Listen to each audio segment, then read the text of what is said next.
यमुनानगर के रादौर क्षेत्र में अवैध खनन और ओवरलोड वाहनों पर रोक लगाने के लिए प्रशासन द्वारा लगाए गए नाकों की कार्यप्रणाली पर सवाल खड़े होने लगे हैं। आरोप है कि 24 घंटे नाकाबंदी के बावजूद ओवरलोड वाहन बिना प्रभावी जांच के सड़कों पर दौड़ रहे हैं।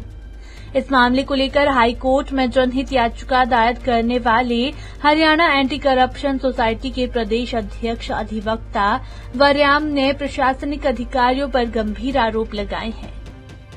देखिएगा, जिस तरह से जिले के अंदर ओवरलोड को लेकर के नाकाबंदी की गई है, अवैध खनन को लेकर के नाकाबंदी की गई है, फर्जी ई रवाना को लेकर के नाकाबंदी की गई है। आपके सामने वीडियो में साफ स्पष्ट नजर आ रहा है कि एक नाका से चेक होकर के एक ओवरलोड वाहन, ओवर का भी ओवर, उसमें उसके बाद कोई ओवर नाम की चीज ही नहीं रहती जिसमें उसमें मटेरियल आ सके, वो गुजरता है। और अधिकारी टॉर्च लेकर के सरेआम वहां पर उसका मानो तो चेकिंग के बजाय उसकी सुरक्षा कर रहे हो।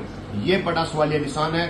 और उन जो नाकाबंदी की गई है उन पर भी बड़ा सवाल है। अगर इस तरह से नाकाबंदी के होते हुए ओवरलोड वाहन गुजर रहे हैं, बिना ई रवाना के वाहन गुजर रहे हैं, ओवरलोड लेकर के वाहन गुजर रहे हैं, नियमों के विपरीत वाहन गुजर रहे हैं, तो मैं मानता हूं कि माननीय जिला उपायुक्त यमुनानगर को इस पे संज्ञान लेना चाहिए। और जो अधिकारी मिली भगत होकर के इस तरह से हरियाणा सरकार के राजस्व को चपत लगवा करके ओवरलोड और बिना ई रवाना के वाहनों को गुजार रहे हैं, उन पर सख्त कार्रवाई होनी चाहिए। वहीं जब इस मामले को लेकर रादौर के एसडीएम नरेंद्र कुमार से बातचीत की गई तो उन्होंने बताया कि अवैध खनन और ओवरलोड वाहनों पर नियंत्रण के लिए जठलाना, गुमथला और त्रिवेणी चौक सहित कई स्थानों पर 24 घंटे नाके संचालित किए जा रहे हैं।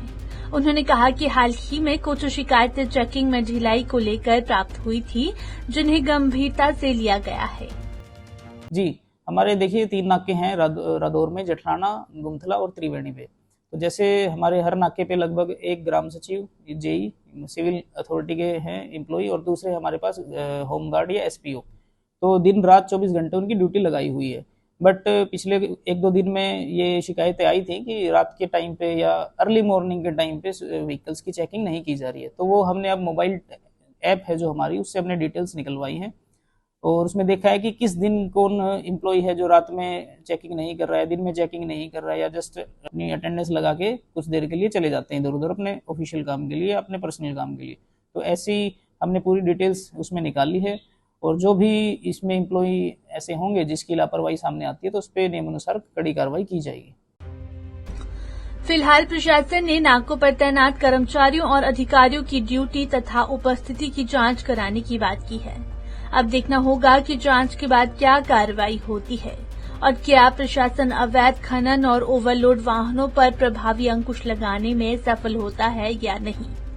पंजाब केसरी टीवी के लिए यमुनानगर से तिलक भारद्वाज की रिपोर्ट।